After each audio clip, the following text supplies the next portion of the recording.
La verdad que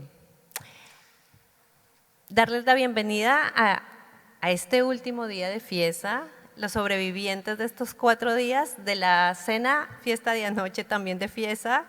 Así que realmente lo que ustedes están haciendo es hoy una proeza estar acá a las 9:15, acercarse a conversar un poco con nosotros sobre este desafío que estamos planteando en este conversatorio. Llegamos a este último día después de muchos encuentros en los que hemos estado discutiendo diversas temáticas que tienen que ver con la educación superior y con su internacionalización y el fortalecimiento que a partir de este proceso de internacionalización se puede brindar a lo que hacemos en las universidades, ¿no? Tanto en la enseñanza, aprendizaje, investigación, extensión y en la misma gestión universitaria.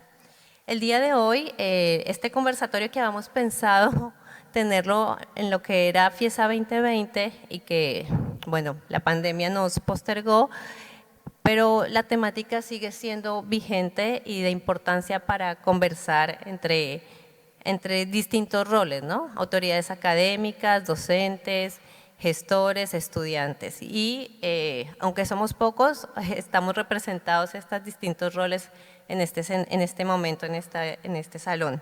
Así que, bueno, gracias por acompañarnos. El título de este conversatorio es Actualización del currículum de las carreras de psicología, tensiones entre las particularidades locales y el desafío de la internacionalización. Una temática que no solo permea las carreras de psicología, sino a todas las carreras en general.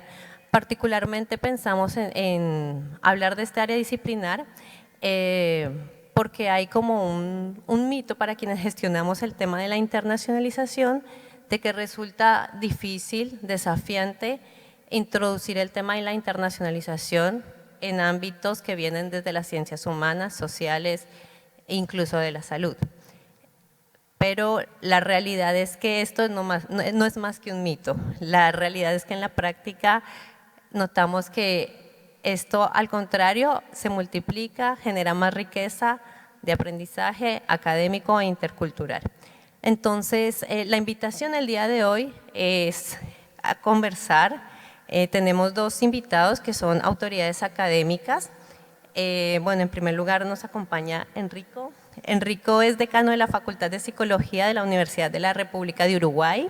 Ha venido a acompañarnos con todo el entusiasmo en esta mesa.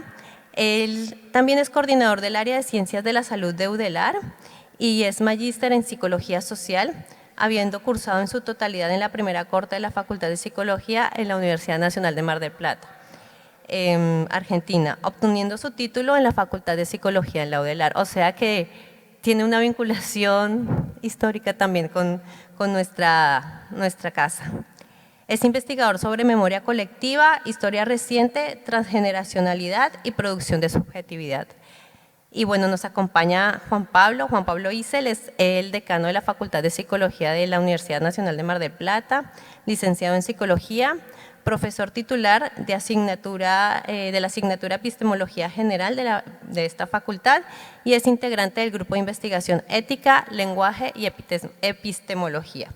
Nos acompañaba también la decana Karine Gómez, ella es la decana de la Facultad de Ciencias Humanas y Sociales de Ariandina, Colombia, pero por motivos personales no pudo acompañarnos en esta mesa. Es una lástima no contar con su participación, pero bueno, ante estos imprevistos esto siempre puede suceder y envía sus cálidos saludos para todos. Bueno, entonces, como mencionábamos, este conversatorio hablábamos previamente que no tiene la intención de ser nada protocolar, nada estructurado, sino más bien que fluya de la manera más natural posible. Y bueno, lo primero que les invitaría a ustedes, decanos, a conversar es un poco, pensemos, el estado actual de la situación con respecto a las actualizaciones de los currículos, en este caso de las carreras de psicología a las que ustedes están abocados. ¿Cómo existe, digamos, algún proceso en curso en sus instituciones, en sus países, alguna normativa que nos lleve hasta este punto? Así que, bueno, les cedo la palabra.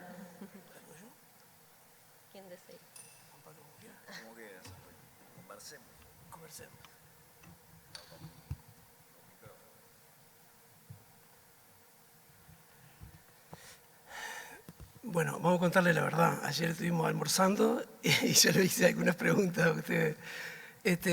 No, yo pensaba somos tan parecidos en muchas cosas y tan diferentes que me parece que es bueno plantear algunas cosas para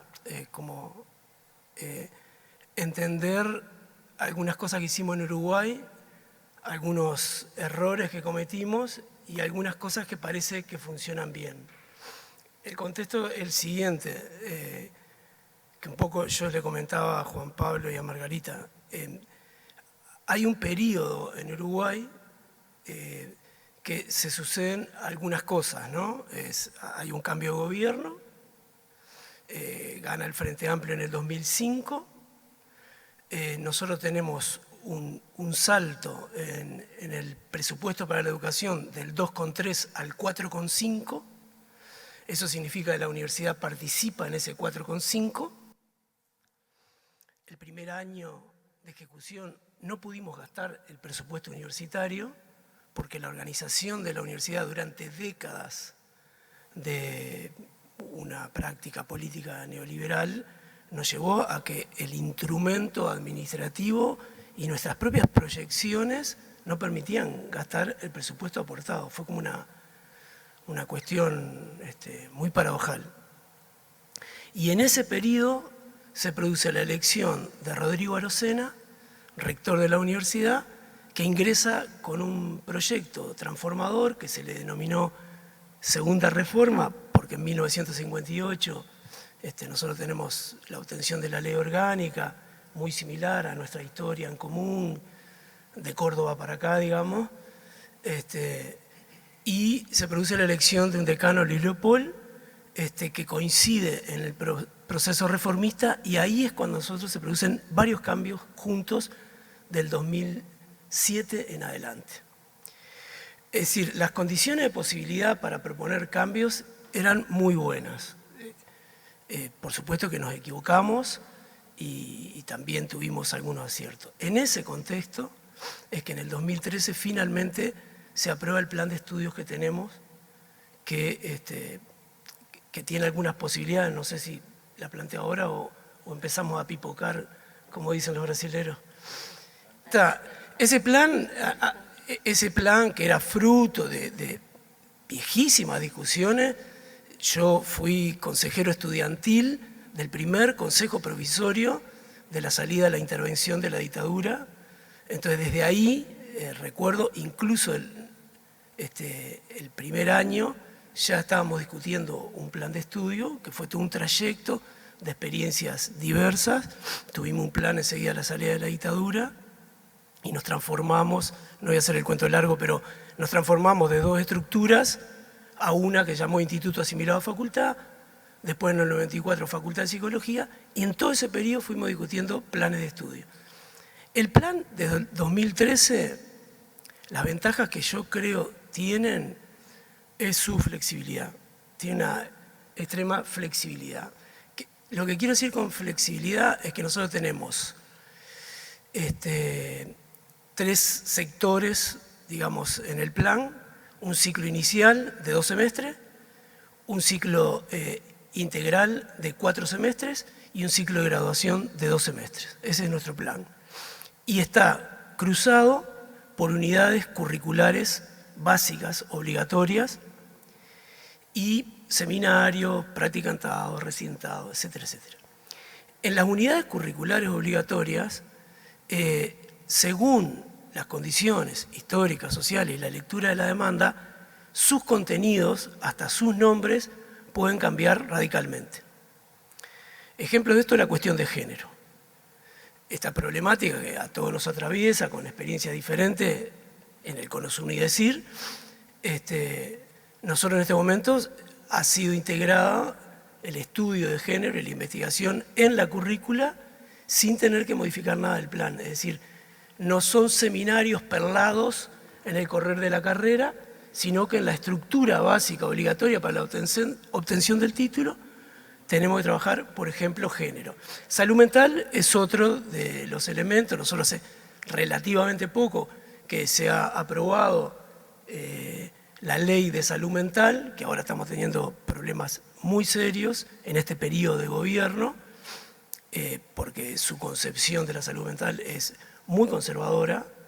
Nosotros íbamos camino a un proceso tardío, hasta si lo comparamos con provincia de Río Negro, tardío en los procesos de desmanicomialización. Bueno, está integrado en la currícula de manera obligatoria. Entonces, solo voy a plantear y voy a cortar para no hablar más. Y después agrego otras cosas. La flexibilización del plan me parece que es una característica relativamente buena que tenemos de este plan. Tenemos otro problema que ahora pues les cuento. Bueno, ¿qué tal? Retomando la pregunta inicial de Margarita respecto a si existe, voy a arrancar por si existe algún proceso en curso, entiendo que en nuestro contexto local el proceso en curso más importante que tenemos en relación a la actualización de la currícula es lo que se está trabajando en AUAPSI. AUAPSI es la Asociación de Unidades Académicas de Psicología, inicialmente públicas, inicialmente argentina, pero que casualmente también incluye a la UDELAR. El decano de Uruguay también forma parte de AUAPSI.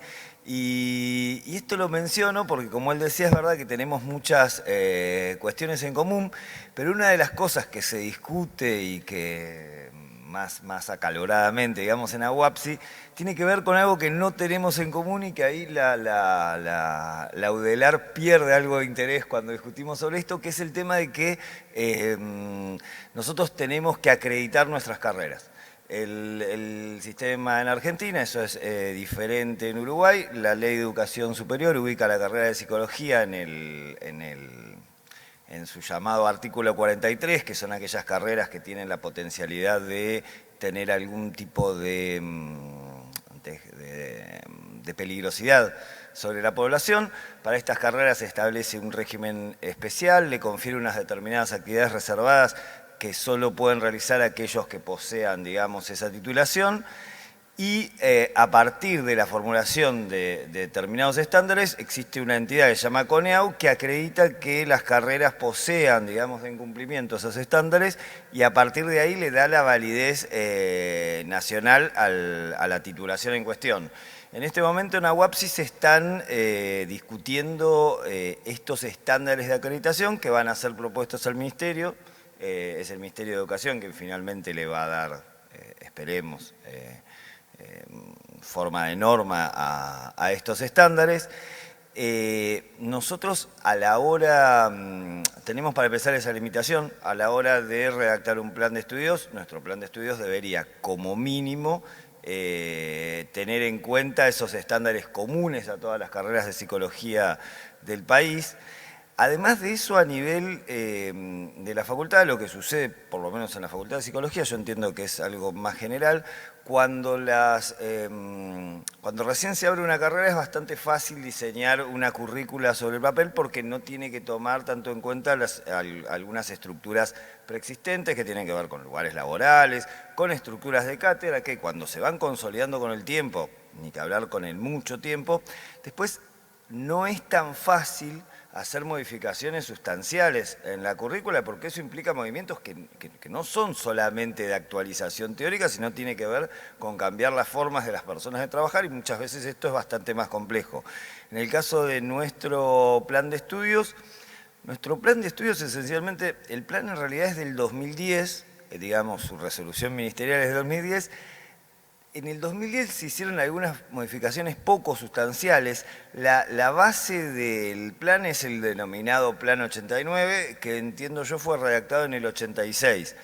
Es un plan esencialmente desactualizado, no cuenta con la flexibilidad que planteaba Enrico, es un plan eminentemente secuencial y que no contempla distintos recorridos. Obviamente, si bien los docentes actualizan lo que dan, lo que son los contenidos mínimos y la esencia del plan no refleja cambios sustanciales en la disciplina y en el mundo.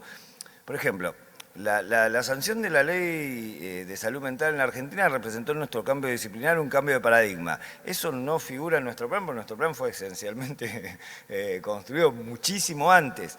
Ni que hablar de la perspectiva de género, que, bueno, que evidentemente no tenía, no significa lo mismo que significa ahora que en el año 86.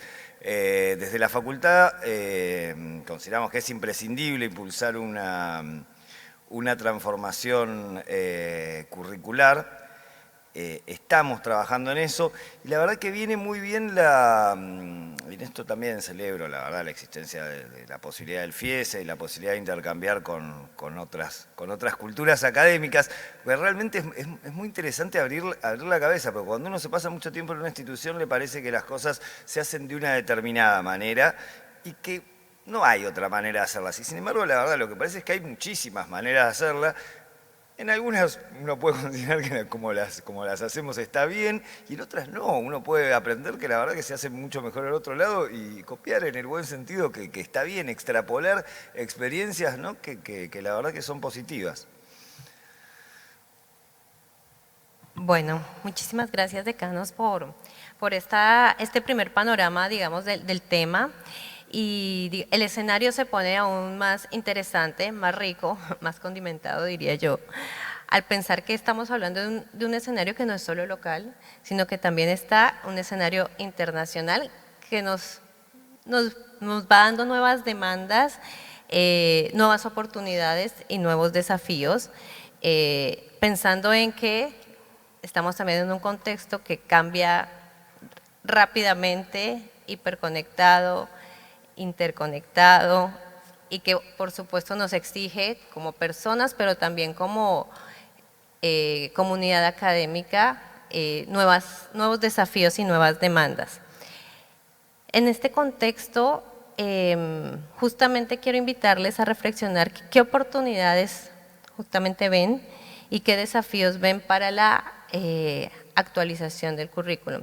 Hablando no solo de la actualización del currículum, tal vez de contenido, sino también un poco lo que hablamos acá y lo que aportamos de pronto desde el áreas internacionales es contribuir a intercambiar metodologías, formas de enseñanza, nuevas herramientas, mediadas por la virtualidad, también mediadas por la interacción intercultural, el aprendizaje intercultural.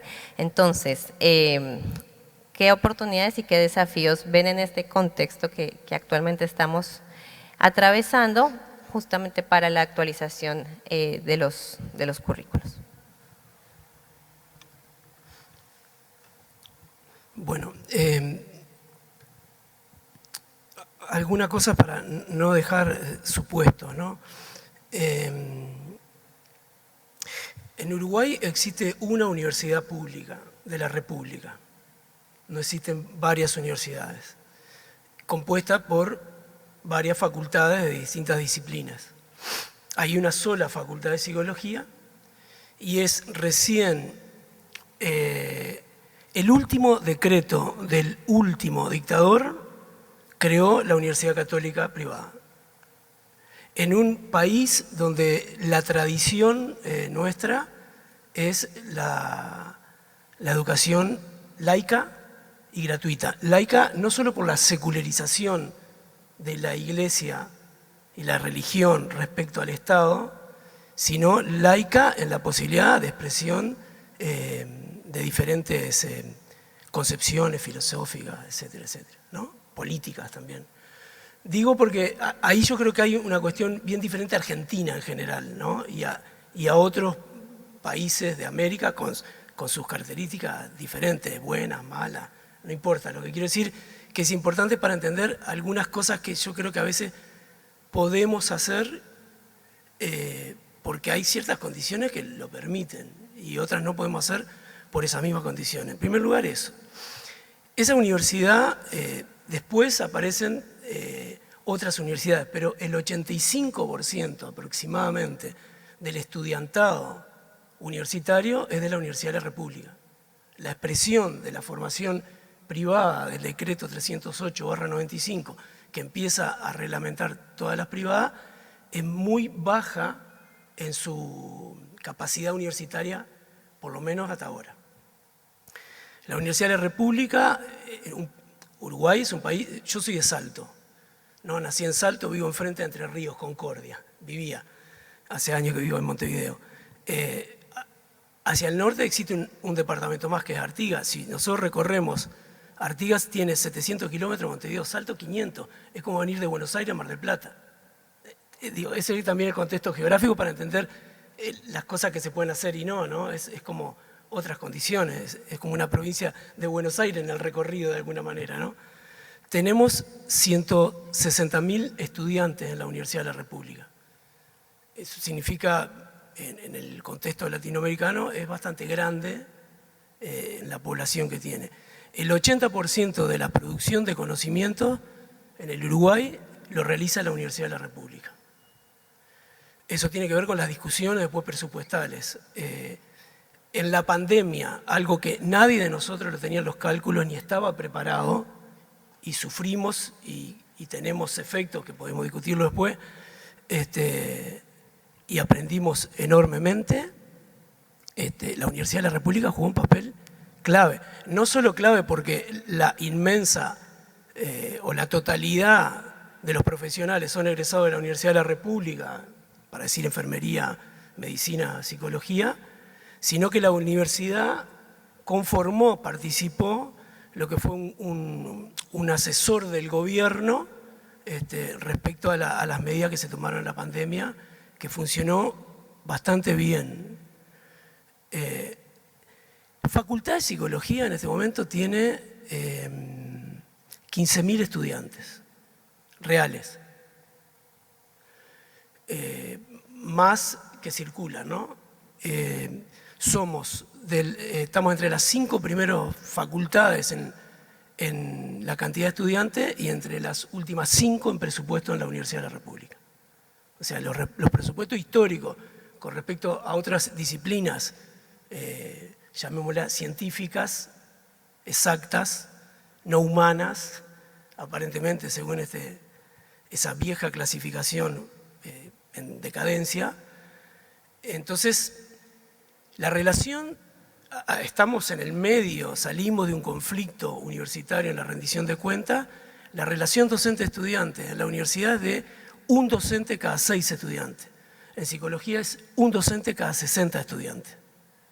Entonces, hay algunas condiciones que van marcando sus riesgos y sus posibilidades. Pero no tenemos una CONEAU. No, que yo cuando escuchaba decía, prefiero tener los 15.000 estudiantes y no una CONEAU. ¿Por qué digo eso? ¿Por qué lo digo? Porque la autonomía que tenemos nosotros nos posibilita discutir y transformar de manera con muchas libertades posibles, ¿no? No digo que sea malo o bueno los procedimientos en Argentina, quiero ser claro. Lo que digo es que me parece a mí que a nosotros nos da algunas posibilidades nada más de no tener que consultar, sino con estudiantes, con docentes y con egresados, y con el gobierno central de la universidad, y bueno, y someternos al reto de la votación. Quiero decirle algo más, nosotros somos de las creaciones de facultades después de la dictadura, no tenemos voto en el Consejo Directivo Central de la Universidad, porque eso sí es una ley de Estado.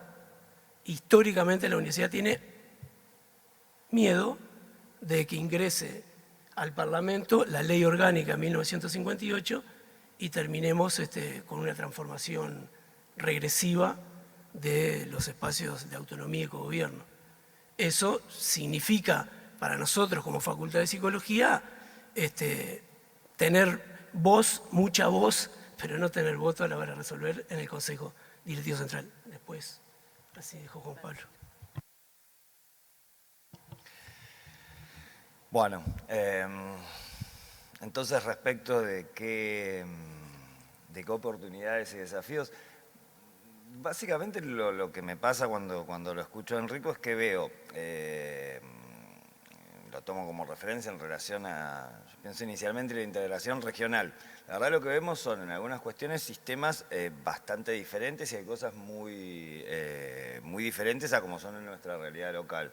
Yo me quedaba sorprendido en relación a, claro, al ser, por ejemplo, ustedes la única universidad pública, que obviamente esto repercute en que sea una carrera muy grande, por ejemplo, tienen mucha cercanía, me contabas vos en relación a la discusión, digamos, presupuestaria, mucha cercanía con la toma de decisiones. Por ejemplo, nosotros estamos lejísimos del lugar donde se toman las decisiones en relación a repartir el presupuesto. Cuestiones normativas como la existencia, lo que vos condensabas en relación a la existencia o no de una CONEAU, y eso que entiendo que los sistemas universitarios de Argentina y Uruguay, la verdad, son similares, sobre todo en la cuestión de la visión de lo que es la autonomía y gobierno, y lo público es bastante más diferente en otros países de la región.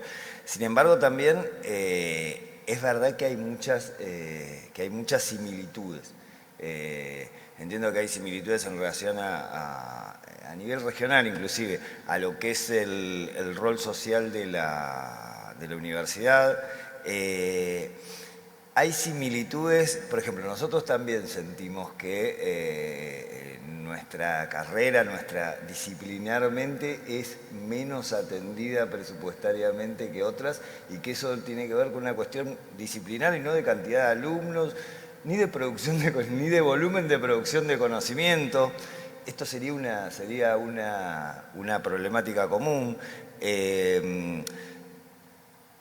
Me ha sucedido también, es bastante diferente, esto lo veo mucho con la cuestión del trabajo que hace Margarita, intercambio, es muy diferente cuando se plantea la posibilidad de movilidad académica, la equiparación de programas, de contenidos. Realmente tenemos una especie de Babel en la formación que hace un desafío muy complejo pensar en que los estudiantes puedan realmente moverse y hacer un determinado trayecto en un país y después en otro y en otro sucesivamente y finalmente titularse.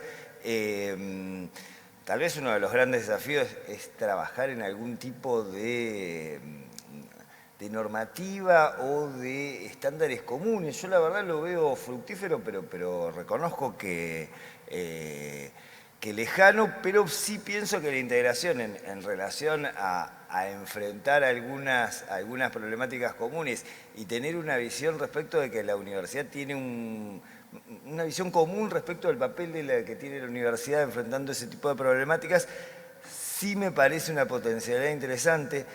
Sí me parece en relación a esto que planteamos de cierta periferia de la psicología en la toma de decisiones, en lo que es la relación con otras disciplinas, otras unidades académicas. Me parece que eso hay una oportunidad en pospandemia para que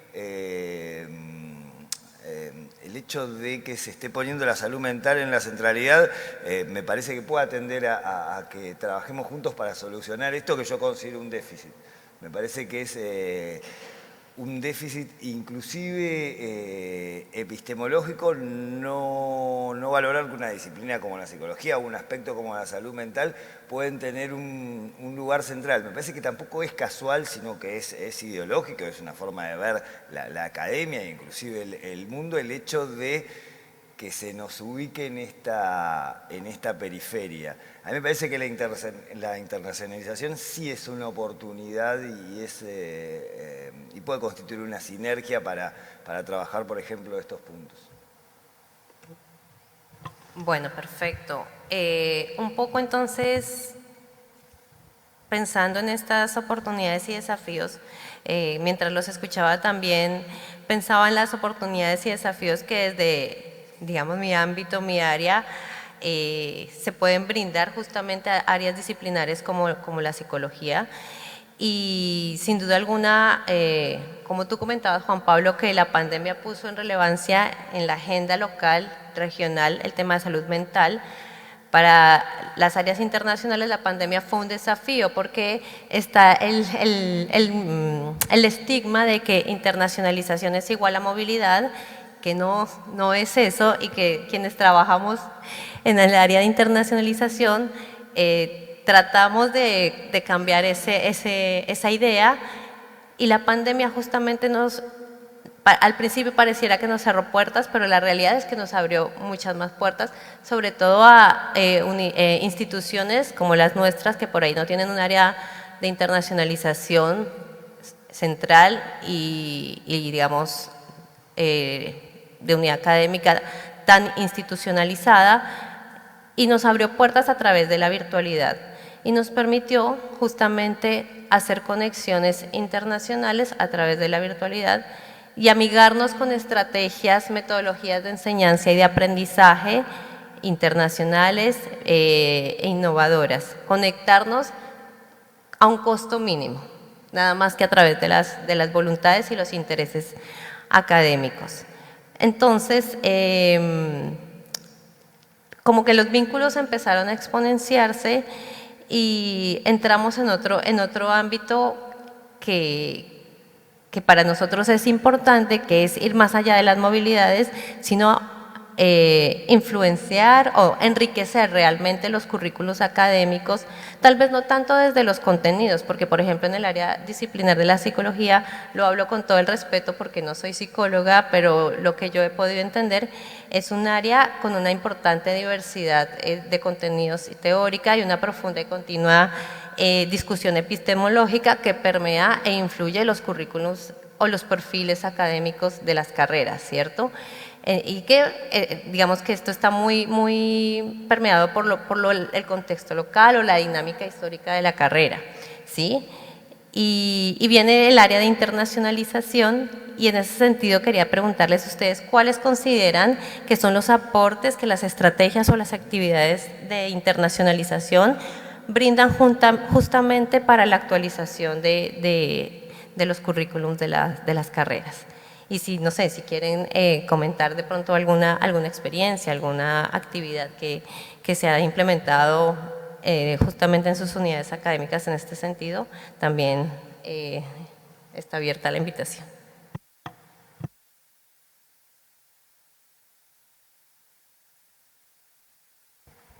Juan Pablo, vos cortame cuando quieras y dialogamos.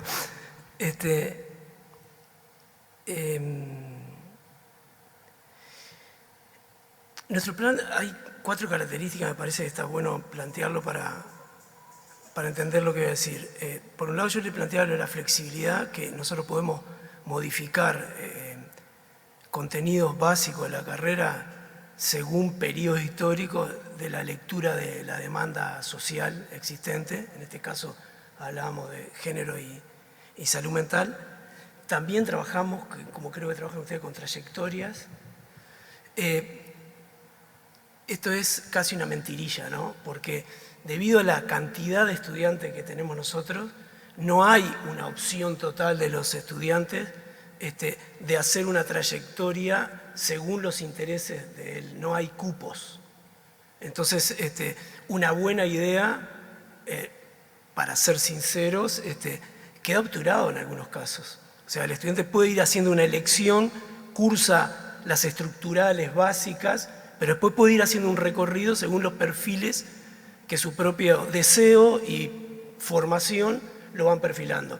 Pero eso en realidad no es exactamente así, porque las condiciones lo impiden, sobre todo lo que tiene que ver con cupos, con posibilidad de ingresar. Por otro lado, nosotros tenemos una política central en la Universidad de movilidad, hay estructuras específicas de movilidad entre las facultades. En este momento, en el área de ciencia de la salud, hay cierta discusión con Facultad de Psicología, porque nosotros no validamos, tenemos un problema ahí, no validamos todas las materias que cursan de distintos lados, que en realidad se acreditan, porque hay algunas que tienen que ver, por ejemplo, vinculado con la ortodoncia y odontología, casi no hay vuelta del punto de vista conceptual, no hemos podido o no hemos tenido la capacidad nosotros, capaz pensando demasiado profesionalmente en esto. Sí, evidentemente hay múltiples estrategias de abordaje para el trabajo en boca, con niños, con adolescentes, que debemos tenerlo, pero hay algunas materias muy específicas vinculadas a las piezas dentales que no le encontramos la conexión. Quizás no se trata de eso, pero bueno. Entonces, hay movilidad, también tenemos problemas con la movilidad, ¿no? O tenemos algunas dificultades, pero se favorece, se impulsa como política central de la universidad la acreditación y los recorridos en múltiples experiencias. Y por último, la integralidad. Desde el periodo que les conté hace un rato en la presentación, el trabajo sobre la integralidad es un desafío enorme que tiene la Universidad de la República, y entendemos por integralidad extensión, investigación y docencia en la currícula. La investigación y la docencia está en la currícula del grado. Es decir, para nosotros la extensión es el trabajo en territorio, organizaciones, barrio, pero con la construcción en estrategias con los usuarios, las organizaciones familiares o los barrios, la construcción de las problemáticas cualquiera que sea, que nosotros tenemos un proyecto de trabajo. Quiero decir, pero eso está integrado. Siempre la extensión universitaria ha sido la doncella pobre de la Universidad de la República. Siempre, ¿no? Tiene su prestigio y su financiamiento, la investigación, no la extensión. Entonces, la integralidad lo que hace es mostrarnos las dificultades, los desafíos, pero la imposibilidad de hacer enseñanza si no se está investigando algo que pasa en nuestro país y si no se está trabajando con la población directamente. O sea, ese ciclo, que tiene diferentes nombres en nuestro caso, nos cuesta también, es verdad que nos cuesta. Lo que sí creo importante a partir del 2005 aproximadamente, en adelante, 2007 en adelante, el desafío de la integralidad de las funciones ha llevado a crear estructuras en la universidad, y termino con esto. Por ejemplo, existe el espacio interdisciplinar, que es un espacio que caen semilleros y grupos de investigadores del más extraño pelo, ¿no? Para hacer proyectos comunes, ¿no? Ingeniería con psicología y la integralidad. Entonces hay un proceso ahí de un esfuerzo que no es bonito, digo, nos cuesta horrores porque nosotros, por más que en psicología parece que somos reflexibles, somos muy profesionales, ¿no? Yo soy un tipo que tengo más de 30 años de clínica, está bien, pero te cuesta, ¿no? Modificar algunas de estas cosas. Entonces, la internacionalización para nosotros es vital para entendernos. AUAPSI es un espacio, nosotros estamos desde el día de la creación de AUAPSI con diferentes tipos de participación, porque a veces no tenemos como diálogos porque no nos pasan otras cosas, pero bueno, es muy importante para nosotros. Uruguay tiene una forma arriba más triangular. La gente que está en la frontera con Brasil, es común que estudie en Brasil y se vaya. Hay una circulación ahí, sobre todo frontera seca. Y en el caso del litoral norte, Buenos Aires, Rosario, Córdoba, es muy común que haya gente que viaje. Montevideo está más lejos, seguimos siendo un tapón, como quería el Imperio Británico todavía en ese sentido. Bueno, bien. Para empezar, nosotros no tenemos trayectorias diferentes. Esto es algo interesante, y lo digo a propósito. Durante mucho tiempo, yo entendí, creo que muchos entendimos en el sistema de carrera de psicología, que las características de la acreditación no nos permiten generar trayectorias diferentes, porque como tenemos una titulación única que no reviste ningún tipo de especialidad, todos los estudiantes debían pasar por la misma formación. Este ha sido un dogma que yo he escuchado muchas veces. Reconozco que en este último tiempo una lectura más por ahí precisa de las normativas y alguna otra comprensión, me hace pensar que este dogma realmente tal vez que no sea así, que tal vez nosotros podamos generar trayectos diferentes y que eso no está, digamos, no está vedado por nuestra ley de educación superior ni por sus posibles interpretaciones, siempre y cuando los estudiantes puedan dar cuenta de que pueden, de que están formados para trabajar en torno de las actividades reservadas. Sin embargo, este tipo de doctrinas o de leyes no escritas han condicionado la idea que en el planteamiento de las currículas de psicología en general no hay o hay muy pocos trayectos electivos. Por esta idea de que el estudiante que va a estar titulado de la misma forma, tienen que haber pasado todos por la misma formación. Yo entiendo que esto ni que hablar, entonces, que tampoco la movilidad y la equivalencia con otras carreras tampoco está muy trabajada ni muy aceitada. Yo entiendo que eso se va a ir modificando, que hay una necesidad de dotar a los planes de estudio de una mayor flexibilidad. Me parece que la concepción más tradicional que reviste a los planes de estudios es que se le debería dar un panorama, algún tipo de panorama general de la disciplina para que después la persona lo profundice en el posgrado. Eso yo lo escuchaba mucho como estudiante. Me parece que es una frase que hay que revisar en relación a lo que es la explosión del conocimiento, porque hay tanto producido en el campo disciplinar, hay tanto conocimiento que es interesante preguntarse qué sería un panorama mínimo.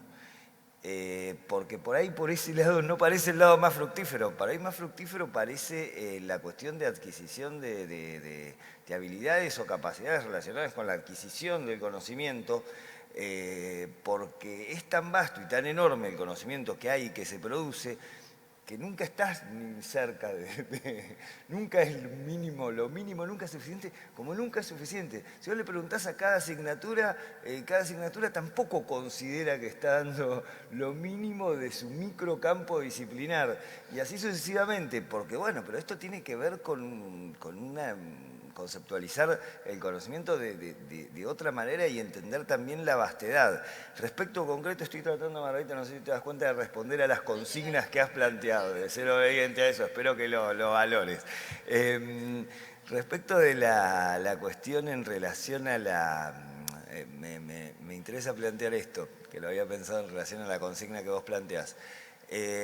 La psicología está marcada, digamos, por algún nivel de discusión teórico-epistemológica, forma parte de la identidad de la psicología. Muchas veces cuando explicamos esto hemos hablado inclusive de fragmentación. Piensen que el concepto de fragmentación implica que hay fragmentos, implica implícitamente alguna valoración de una posible, digamos, unidad, como si homogeneizar o que hubiera una unidad en la psicología, como podemos ver en otras disciplinas, fuera algo valioso.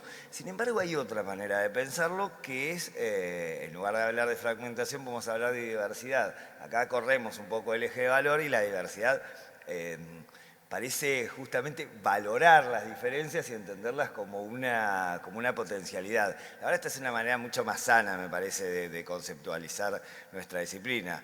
Diversa, más que fragmentada.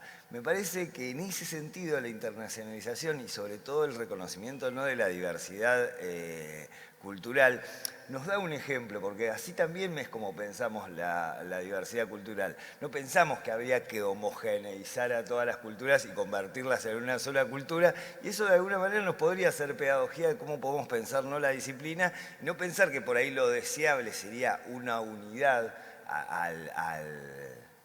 digamos, a espejo, por ejemplo, de los grandes paradigmas de la física, sino que está bien que haya, digamos, diversidad y pluralidad, y que eso inclusive es una marca identitaria y una potencialidad de la disciplina. Bien. Bueno, muchas gracias, Juan Pablo, Enrico. Se agradece el esfuerzo por las consignas. Bueno, mientras los escuchaba también pensaba un poco en que estamos permeados justamente, como dije anteriormente, por este contexto internacional que va cambiando y que para bien o para mal estamos inmersos en este contexto.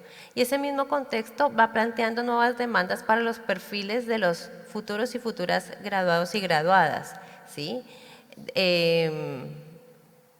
Especificidades de perfiles que por ahí todavía ni los hemos tenido en cuenta, pero que se están necesitando a la hora de que estos estudiantes ejerzan su profesión una vez se hayan recibido.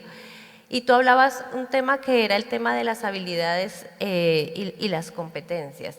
Entonces, el panorama parece ser que ahora no es solo recibirse y tener un título que acredita que tienes este conocimiento, sino que además vas a necesitar ciertas habilidades para poder ejercer en un mundo en el que posiblemente vas a tener que ejercer tu profesión en el lugar distinto donde naciste, y te va a requerir otras competencias, o vas a tener que ejercer tu profesión a través de la virtualidad, como pasó en la pandemia y que puso en buena parte a los y las psicólogas ante un desafío importante, ¿no?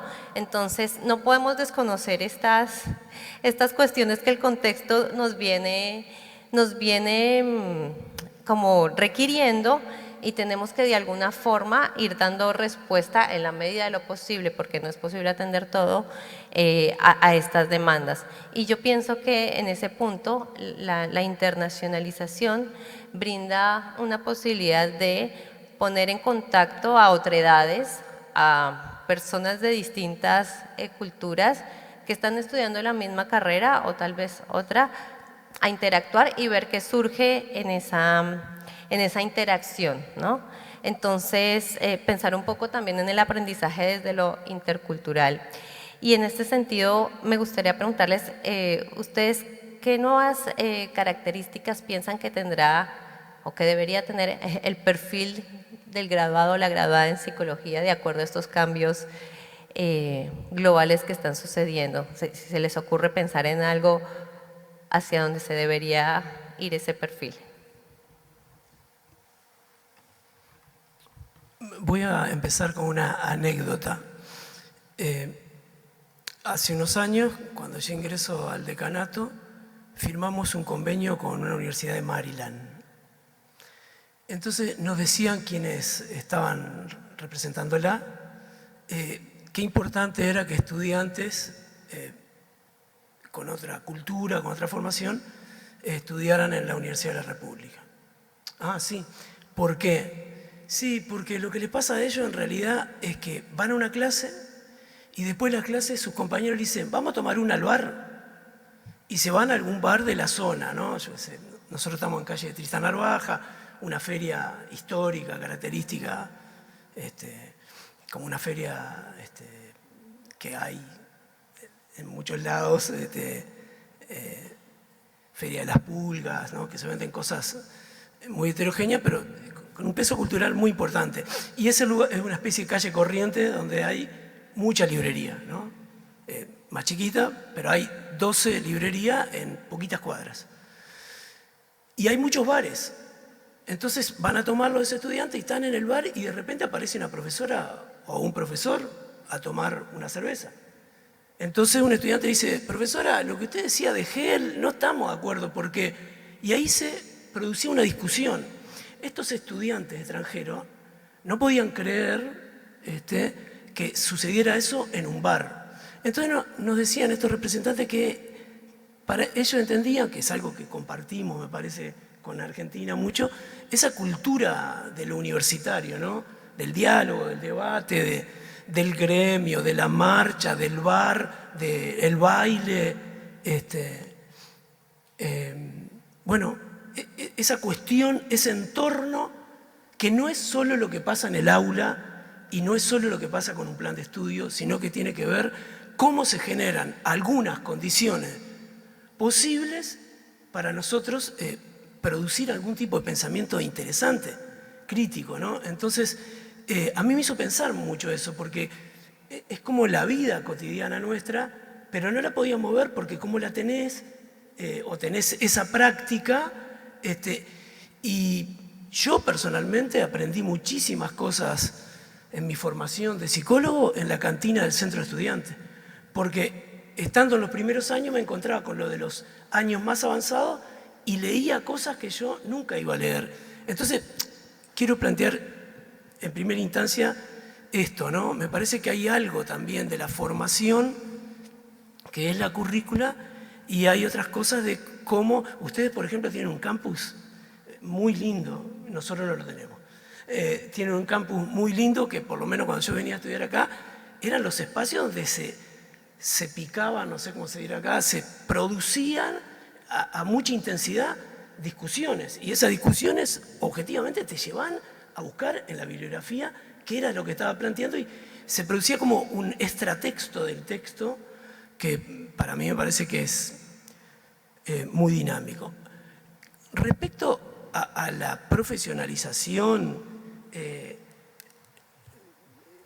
nosotros lo que hemos hecho en estos últimos tiempos es trabajar, nuestra definición siempre era el perfil del psicólogo.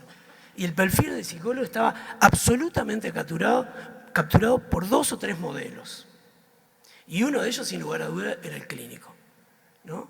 Entonces, estamos pensando el principio en el fin y ahora no necesariamente, o no tan así, porque, por ejemplo, en este periodo que yo les contaba, en Uruguay se había creado, no existe más, lo que se llama el Departamento 20. Uruguay tiene 19 departamentos, ¿no? Provincias, 19 departamentos, parecido a las provincias, no tenemos autonomía de gobierno que tienen las provincias en Argentina, y se agregó un departamento número 20 que era toda la gente que vivía en el exterior, sobre todo fruto del exilio en la época de la dictadura.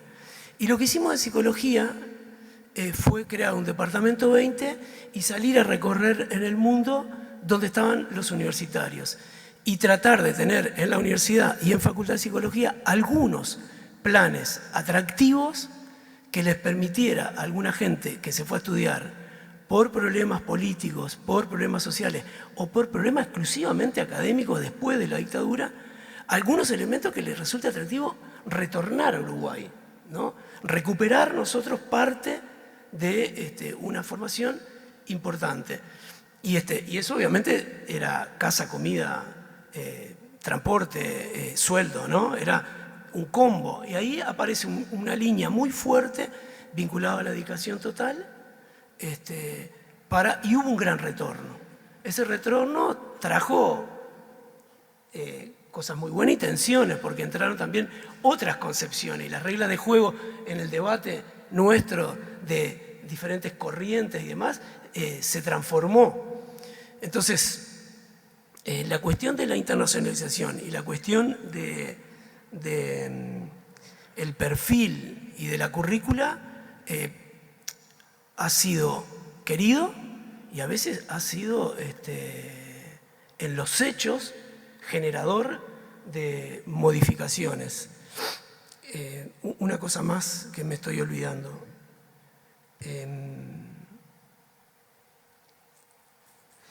Nosotros tenemos una ley del psicólogo que nos obliga a algunas condiciones, pero no respondemos salvo que a esa ley. Es decir, no hay un órgano fiscalizador fuera de la universidad que nos obligue a algunas cosas a la Universidad República por estas características de nuestro proceso histórico, ¿no?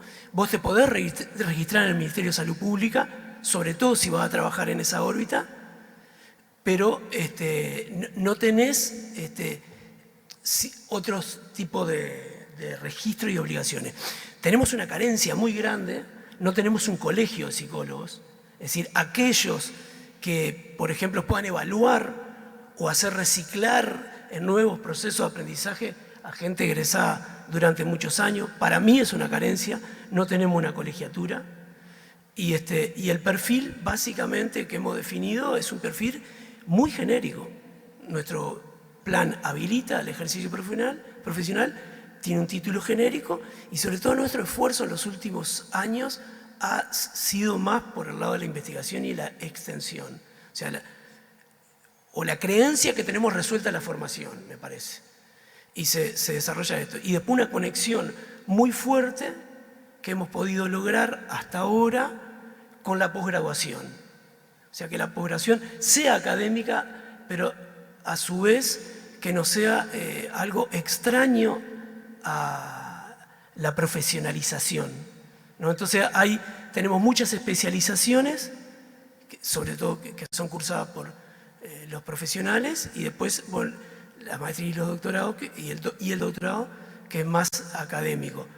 Entonces intentamos como abordar por ese lado las mutaciones que va a ir teniendo cada tanto la cuestión del perfil.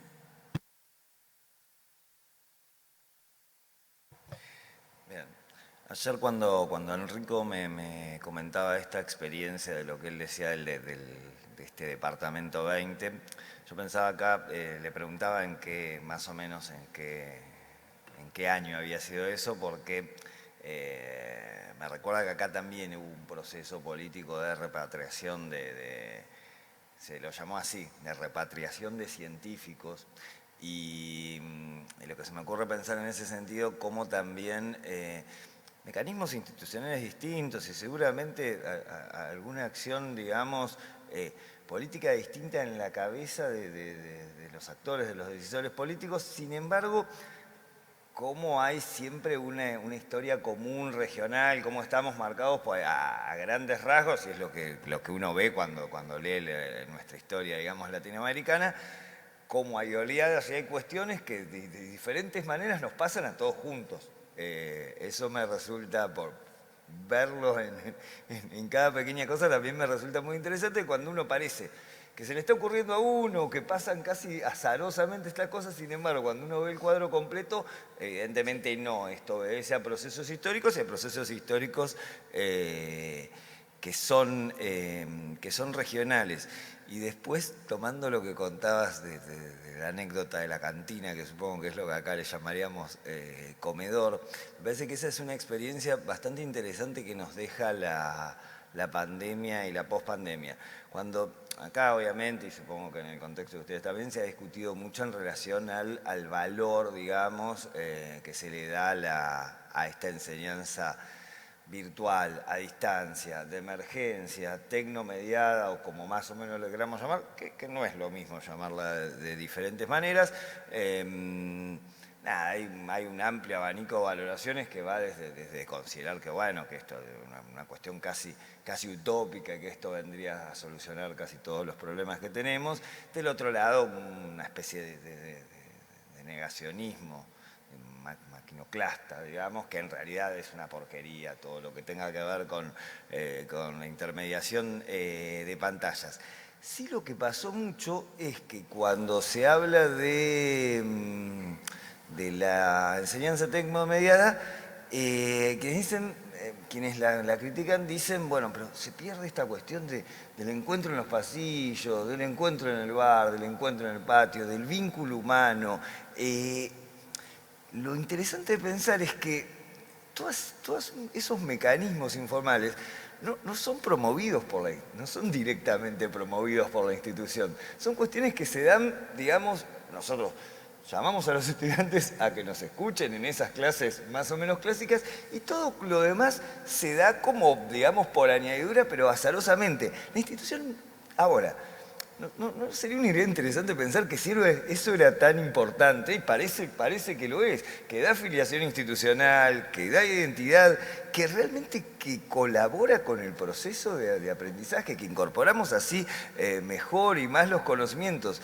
Si era tan importante, no lo tendríamos que, ¿no? Como institución, no tendríamos que apuntar directamente a que eso se produzca, porque nuestras políticas muchas veces no están apuntadas a producir este tipo de encuentro, este tipo de intercambio, nuestras acciones institucionales, sino que parecen apuntar para otros lugares, también valiosos probablemente. Me parece que esa es una enseñanza que podemos sacar y decir que, bueno, que sí es importante vincularse, sí es importante trabajar con otros, sí es importante construir conocimientos con otros. Inclusive eso parece más importante que escuchar todo lo que tiene para decir un profesor en este esquema de clase magistral. Bueno, entonces también deberíamos apuntar un poco más a esos mecanismos y no tanto a los otros. Me parece que esa es una una enseñanza, una herencia interesante que nos deja digamos, la pospandemia.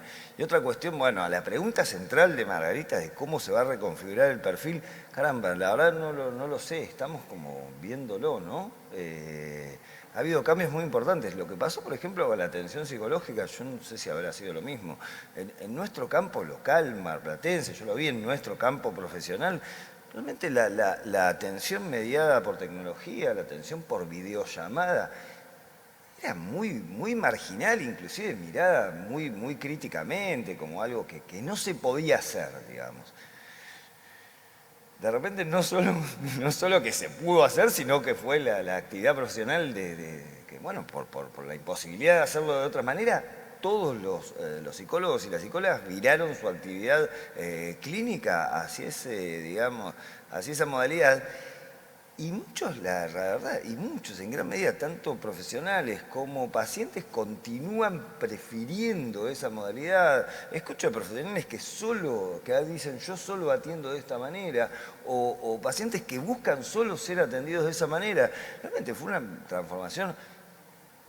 Todavía no está pensado, digamos, hay mucho que trabajar en si esto, porque nada, después de siglos de presencialidad hay que pensar esto, hay que pensarlo en sus aspectos éticos, deontológicos.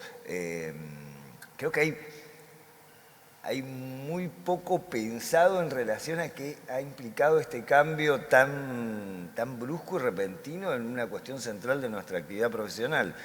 Obviamente que nosotros como universidades, como facultades, tenemos que dar cuenta de los cambios que se dan de esta manera. Lo que pasa es que, bueno, la universidad en cierta medida es una institución más conservadora y a veces lenta, que le cuesta seguir los cambios sociales, sobre todo si estos cambios son tan abruptos como este que se dio.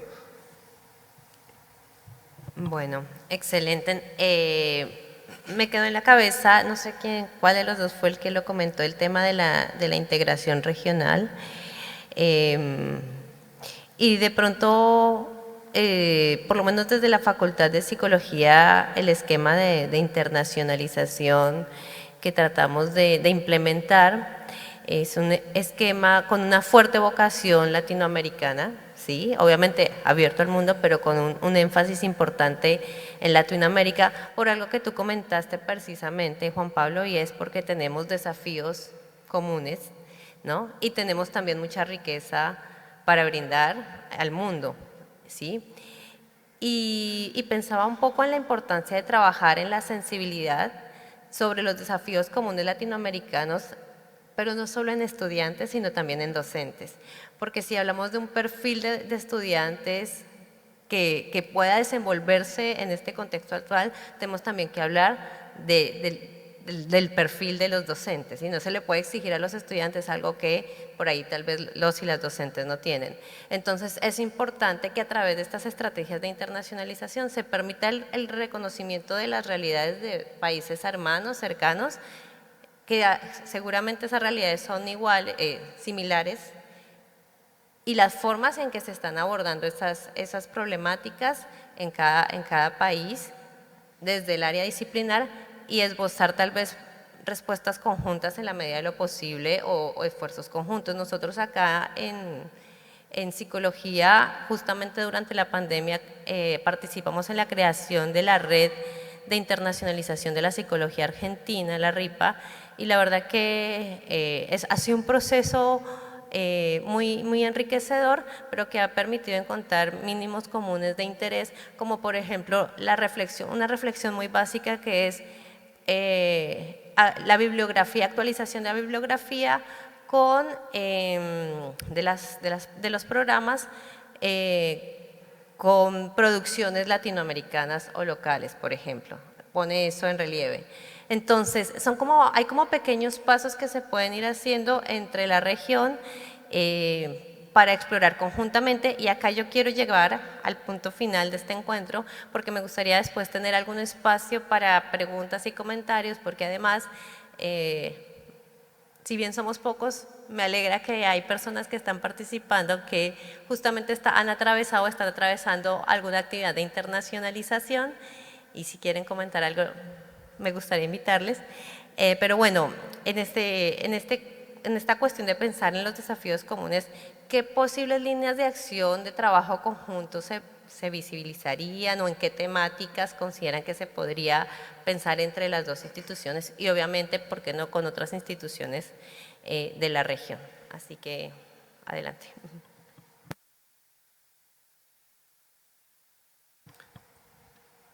Bueno,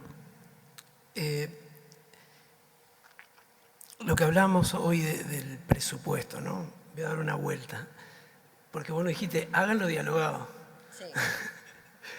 Lo que hablamos hoy del presupuesto, por ejemplo, nosotros tenemos 5 años de gobierno, hay un presupuesto y después rendiciones de cuentas anuales.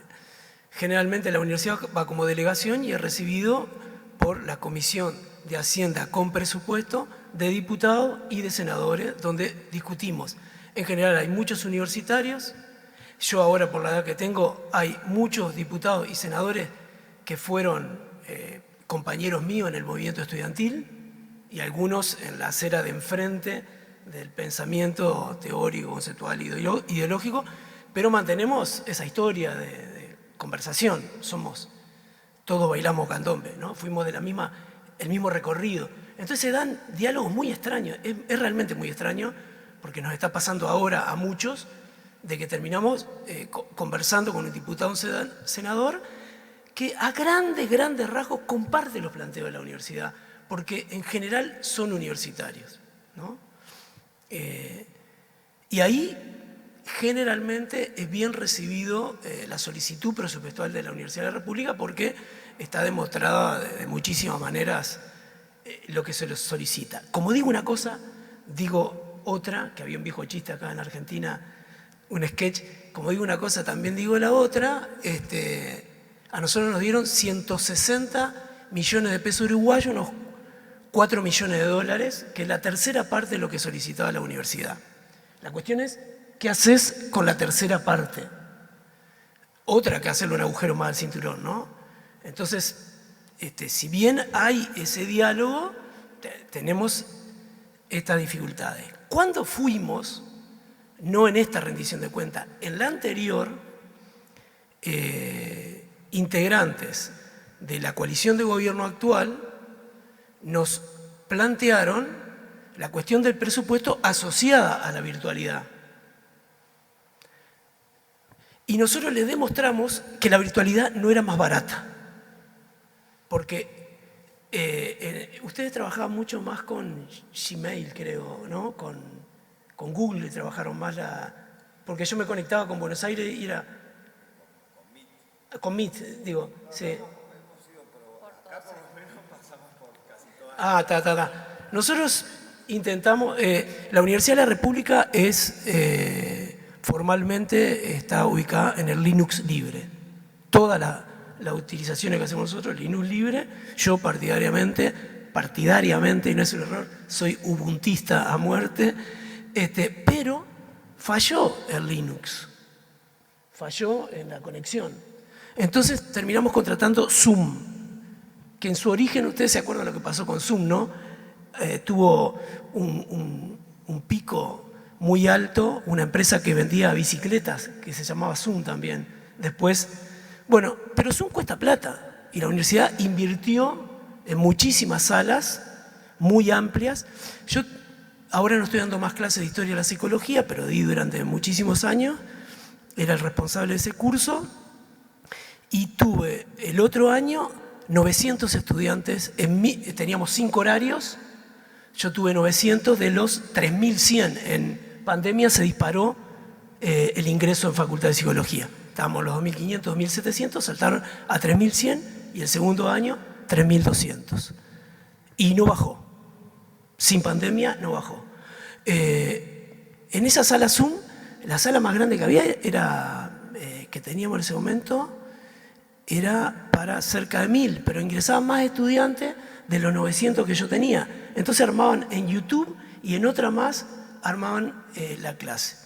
Es decir, la tecnología no es gratis, se paga.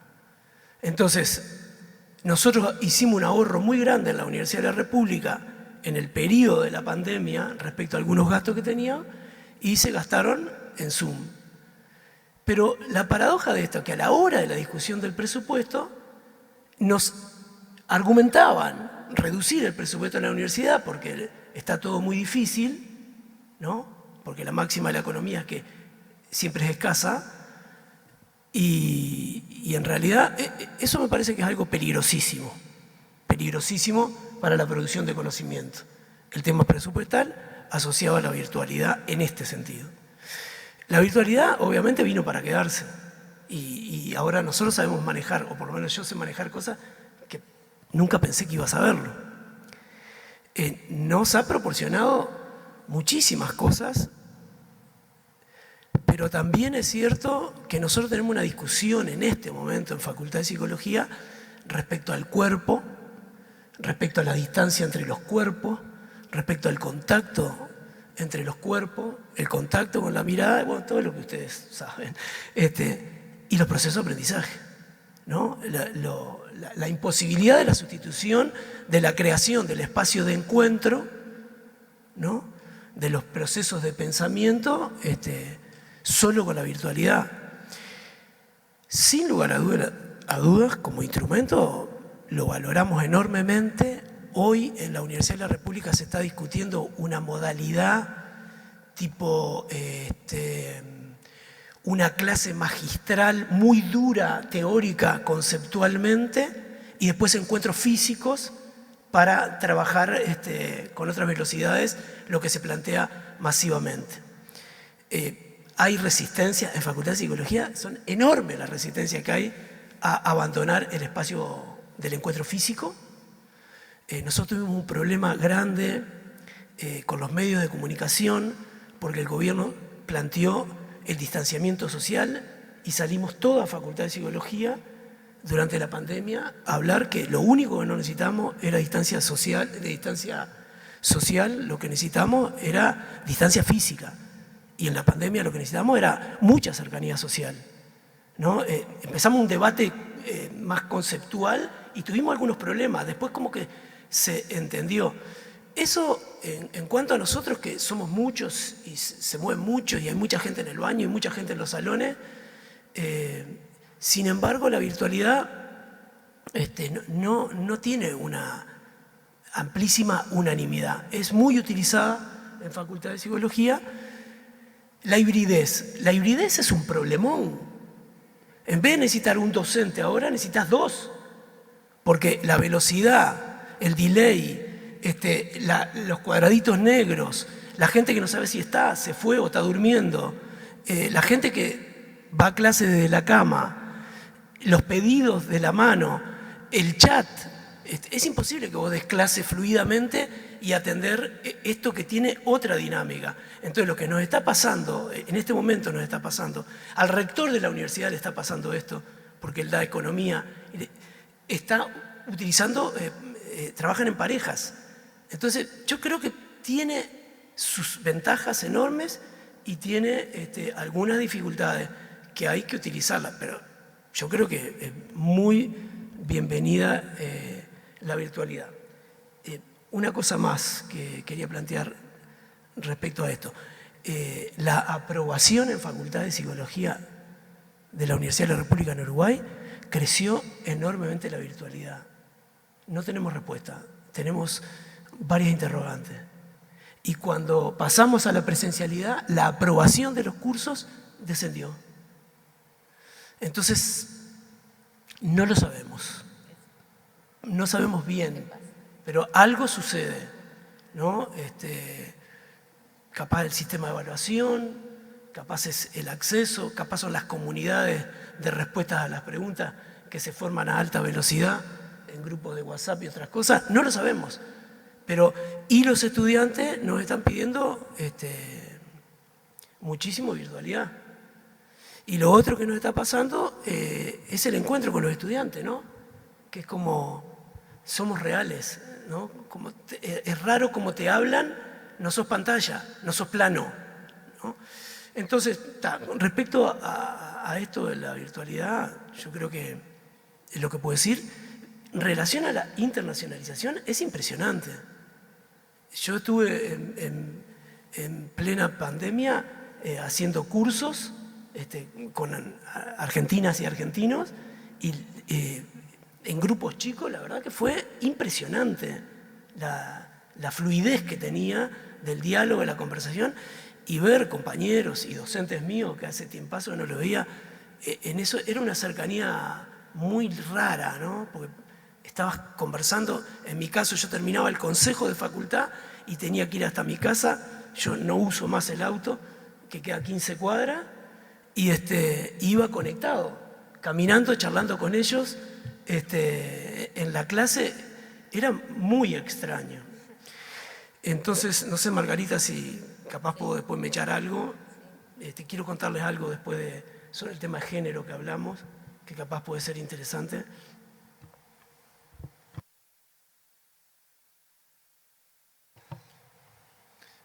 Bueno, siempre que hablamos del tema de virtualización, me pasa algo en lo personal, obviamente la virtualidad generó mucho debate, la incorporación de la enseñanza tecnomediada en la Facultad de Psicología, que no tenía ninguna tradición en eso, fue muy resistida. Yo me planteo mucho cuando charlo con los docentes que me parece esta cuestión que es importante también entender que esto llegó para quedarse, que no estamos discutiendo si virtualidad sí o virtualidad no, sino que estamos discutiendo en todo caso virtualidad cómo, porque la verdad que no está como en nuestra potestad decidir que vamos a volver a los tiempos de antaño y que la virtualidad no va a ocupar ningún lugar, eso es obvio que no va a suceder. Cuando uno plantea así parece que uno fuera de alguna manera un admirador o promotor de Zoom o de la virtualidad, y no es así. Yo la verdad, por ejemplo, cada vez que hago un Zoom ahora me pongo muy contento de acordarme qué bueno fue volver a hacer las cosas de otra manera, interactuar con gente de la manera tradicional en la que la verdad yo me siento mucho más cómodo y me resulta mucho mejor.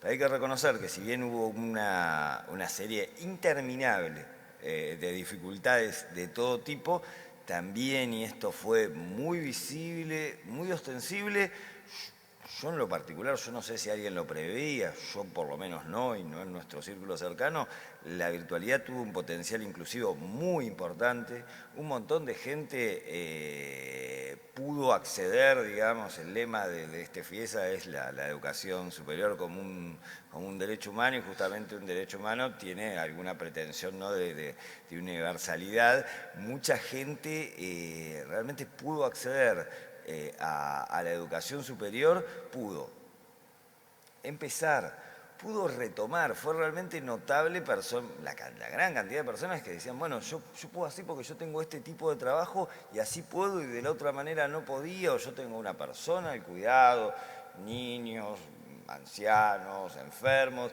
no puedo hacerlo de otra manera, las características, o estoy lejos o no tengo plata.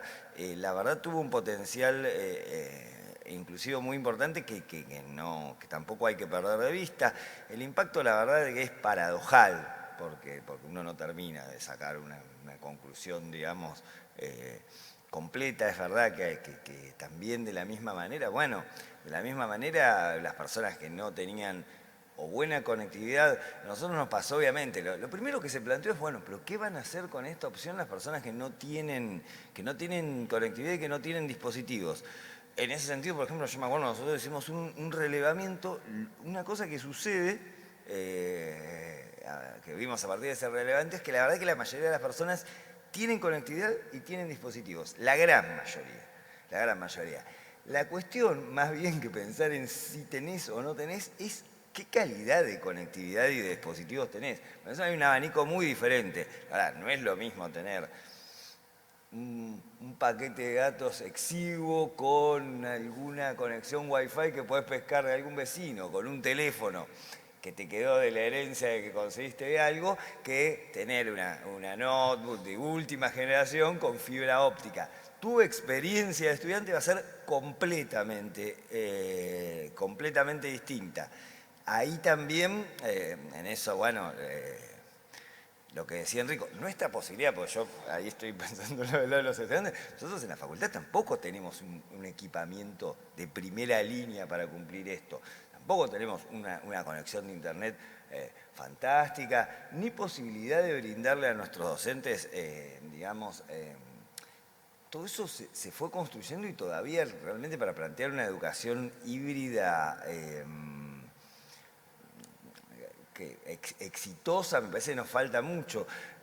Justo en el FIESA, la otra vez, justamente también en un evento social fuera de los ámbitos académicos, encontramos a una expositora, entiendo que era de Arizona, que planteaba, justamente vino a plantear la potencial de los modelos virtuales o híbridos.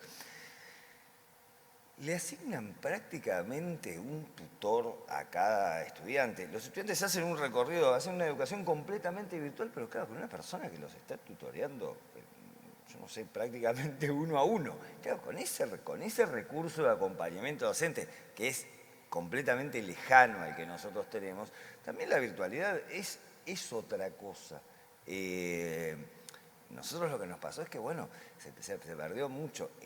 Nosotros le sumamos la virtualidad a nuestra tradicional masividad. Nosotros también tenemos en algunos tramos de la carrera una relación docente-alumno muy elevada y bueno, el docente encima con la falta de contacto que implica la virtualidad, la cuestión de las cámaras apagadas o la inexistencia de cámaras, realmente se pierden muchos estudiantes, el docente tiene un contacto mínimo o nulo con muchos estudiantes y eso nunca puede favorecer el proceso pedagógico. De cualquier forma, si bien aparecen todos estos obstáculos, yo entiendo que no hay que perder de vista que orientado políticamente, no para bajar el presupuesto, porque esto también puede ser decir, bueno, la verdad también es un peligro los que leemos alguna cuestión política, decir, bueno, los edificios son caros y las personas son caras, bueno, pongamos un video y que lo mires por YouTube. Bueno, si es así, no, eso es un recorte, eso es una falta de valoración de la educación pública. Pero también entendemos que la virtualidad, entendida de otra manera, tiene potencial inclusivo. Retomando alguna cosa que decías al principio, me quedé con ganas de decir, una cuestión interesante cuando hablabas de la RIPA y la incorporación de contenidos a la currícula. A mí me interesa, me parece importante que también entender que, bueno, la producción y la transmisión de conocimiento también tiene que ser entendida en clave geopolítica. Nuestra región es una región que, bueno, que tiene que leerse en clave. Su historia es una historia de producto de la colonización. Y la verdad, cuando vemos nuestros programas y vemos, bueno, muchos apellidos, en general no son de nuestro contexto regional. Vamos, ¿qué nivel cuánto importamos de afuera? Me parece que hay toda una línea de pensamiento que plantea que es muy interesante que nosotros podamos valorizar y promover la producción de nuestro conocimiento, sin desconocer los aportes, digamos, de otras latitudes, que bueno, que obviamente nos han formado y son valiosos, pero ¿por qué la verdad siempre nos preguntamos? ¿Por qué tan pocos latinoamericanos? ¿Por qué tan pocas mujeres? La verdad que es bastante llamativo cuando uno lee los programas que bueno, tenemos una tendencia a valorizar mucho más, digamos, lo europeo y fundamentalmente lo anglosajón, por encima de otro tipo de producciones, y yo entiendo que eso es un problema geopolítico. Es difícil porque el mundo es cooperación sin duda, pero también es conflicto y también es, también es opresión, digamos. Y, tomando un poco la perspectiva de lo que sería cierto pensamiento latinoamericano de la liberación, es difícil pensar, digamos, que el oprimido, digamos, deje de serlo pensando con las categorías del opresor. Eso si nosotros pensamos que las universidades son el lugar donde se produce y se transmite el conocimiento, la verdad que tenemos un lugar privilegiado para tratar de cambiar un poco eso. Y me parece que eso sí es un desafío regional latinoamericano y de las universidades. Gracias, Juan Pablo. Y un desafío que creo que no es solo exclusivo de la psicología, sino de todas las áreas disciplinares, porque particularmente algo de lo que se ha comentado en estos días también es de la reconstrucción de un concepto de internacionalización con identidad latinoamericana, que es muy interesante y nos aboca a quienes estamos en el tema. Allí nos pidieron la palabra, Robinson. Muchas gracias. Bueno, permítanme, primero me presento. Buenos días, soy Robinson Restrepo García. No soy psicólogo, no pertenezco a una facultad de psicología, soy un profesor universitario responsable de la Dirección de Internacionalización de la institución universitaria Colegio Mayor de Antioquia en la ciudad de Medellín, en Colombia. Con eso que acabo de decir, muchos pueden estar pensando, este sujeto se equivocó de conferencia. Y yo creo que tienen algo de razón, pero estoy aquí adrede. Voy a recoger 2 o 3 cosas, no voy a abusar del tiempo en el espacio porque sé que estamos ya sobre el tiempo también. Acerca de la internacionalización y las oportunidades que tienen esas ciencias que, como lo decía el profesor de la UDELAR ahorita, las consideran humanas y otras que no son humanas. Bueno, esas que yo no sé cómo denominarlas, en Colombia les decimos ciencias duras, ciencias blandas, todavía eso sigue siendo una clasificación absolutamente arbitraria, porque lo blando está más relacionado con lo manipulable, lo que no tiene tanto valor como lo duro, ¿no? Ahí hay una carga semántica que pasa por ese sentido. Si les preguntáramos a cada uno de los que estamos acá, ¿qué es la internacionalización de la educación superior? Habría un sinnúmero de respuestas y seguramente todas ellas con algún elemento coincidente. Y lo mismo sucedería en casi cualquier espacio si hacemos esta pregunta. En realidad yo no les vengo a dar una definición de internacionalización, por supuesto, pero sí quisiera aportar un elemento importante, y es que en la internacionalización de la educación, específicamente de la superior, si bien el componente académico es muy importante, hay otro del que casi siempre nos olvidamos, que para mí y para mi universidad es trascendental y tal vez lo sobreponemos al primero, y es la interculturalidad. Desde ese punto de vista, entonces, cualquier programa, cualquier facultad es susceptible de internacionalizarse y de enriquecerse con ese componente y con ese encuentro intercultural, que no es otra cosa que un ejercicio de tolerancia frente a lo diverso, pero una tolerancia comprensiva que nos permita entender de manera amorosa e inteligente la diversidad y ponerla a nuestro favor y enriquecer la diversidad del otro también. En ese orden de ideas, entonces, si bien es cierto que nos clasifican las disciplinas y pareciera ser que algunos programas no encuentran tanto nicho y tanta coincidencia para esa internacionalización, nosotros consideramos en mi universidad lo contrario. Si algunas disciplinas son susceptibles de internacionalizarse y de enriquecer su currículo oculto y su currículo visible, son precisamente esas disciplinas que ya no sé cómo llamar, si blandas, humanas, sociales, no sé cómo decirlas, porque son precisamente más permeables a comprender esa diversidad, la diferencia, a desarrollar esas competencias interculturales. Definitivamente la internacionalización, ya voy a terminar, debe ser un trípode. No solo debemos pensarla en clave de los estudiantes, sino también de los docentes y también en Argentina los llaman no docentes, o sea, los que desarrollan otras actividades en la universidad que no son ni estudiantes ni docentes. Y ahí está el cuerpo directivo y todos los que queramos vincular. Ese trípode por física sabemos, yo tampoco soy físico, pero lo sabemos, que si le falta uno de los 3 apoyos, se va al piso, ¿cierto? Y los ejercicios que hemos visto en la práctica, por lo menos en mi país, donde hay un grupo o unos estudiantes, un cuerpo de estudiantes que ha tenido la posibilidad de experienciar la internacionalización y la interculturalidad, pero si no hay un cuerpo docente que de alguna manera enganche con eso también, el ejercicio se queda un poco cojo. Y lo mismo sucede con la parte administrativa. Si en la parte administrativa seguimos haciendo en las universidades los mismos ejercicios de hace 25, 30 años, sin conectarlos con lo que está sucediendo en el mundo de la academia, pues sucede lo mismo, ¿no? Podemos estar con el mundo en la cabeza, los docentes y los estudiantes, pero el mundo administrativo no ha salido de su localidad. Quisiera dejar allí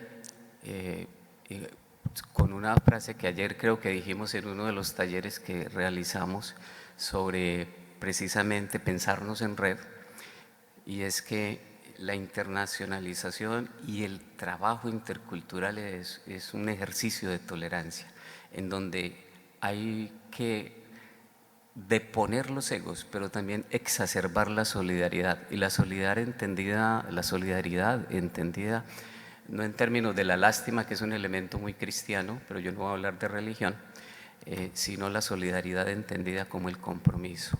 Era simplemente eso. Muchas gracias por todo el tiempo que me tomé. Gracias por tu intervención y por tu reflexión también desde el rol y la gestión que realizas en tu institución. Creo que un poco también va al cierre de esta mesa, y es justamente, bueno, pensar que el desafío siempre está, el desafío siempre es amplio, pero que van surgiendo dinámicas universitarias que son ricas, que la internacionalización no es un fin en sí mismo, sino es un proceso, y que está al servicio de todas las funciones universitarias, de la enseñanza, del aprendizaje, de la investigación, de la extensión, y que la idea es enriquecer con ello la calidad del aprendizaje, tanto en contenido como justamente en experiencias, en interculturalidad. Yo no sé si hay alguien más que quiera hacer algún comentario. Tendremos unos minutitos muy breves, pero adelante. Mi nombre es Candela, soy estudiante de Psicología de la Universidad Nacional de Mar del Plata, y con Ale estamos haciendo un curso que se llama Habilidades Gerenciales Transformadoras en la Era Digital. Es internacional, de nuestra facultad, y nosotros lo estamos haciendo de manera gratuita porque está financiado por nuestra facultad y es latinoamericano. Participan universidades de Argentina, la nuestra, de Chile, de Perú, Colombia y México. Y estamos adquiriendo un montón de habilidades, y algunas de las temáticas que trabajamos son, por ejemplo, competencias emprendedoras y perspectiva de género, también liderazgo, y la sostenibilidad que tiene que tener en cuenta una empresa como un factor del cuidado hacia el medio ambiente, que es también parte de los derechos humanos de conservar y cuidar y reducir la contaminación. Y bueno, eso. No sé, Ale, si quieres decir algo más. Y bueno, eso. Muchas gracias. Gracias, Candela, por tu comentario. Bueno, ya estamos pasados la hora. No sé si Enrico, Juan Pablo quieren decir unas últimas palabras muy breves para cerrar. De mi parte nada más que agradecerles el tiempo. Sé que fue un esfuerzo para ambos de pronto abordar esta temática, porque es una temática que no hay nada cierto, sino que se hace sobre la marcha, el tema de internacionalización y cómo conjugarlo con los desafíos que ya propiamente tiene la academia y las universidades. Y bueno, agradecerles el interés también de quienes asistieron a escuchar, y que siga la reflexión, que creo que eso es lo que construye. Así que gracias. Si quieres comentar algo para cerrar. ¿Cómo nos controla el tiempo, Margarita? Me toca, ya estamos muy pasados. Adhiero totalmente a lo que planteaste por último, comparto lo que ustedes plantean.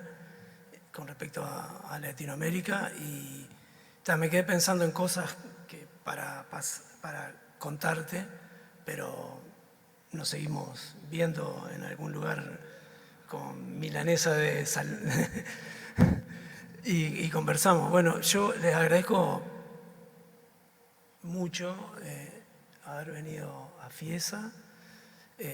Para nosotros ha sido un aprendizaje también.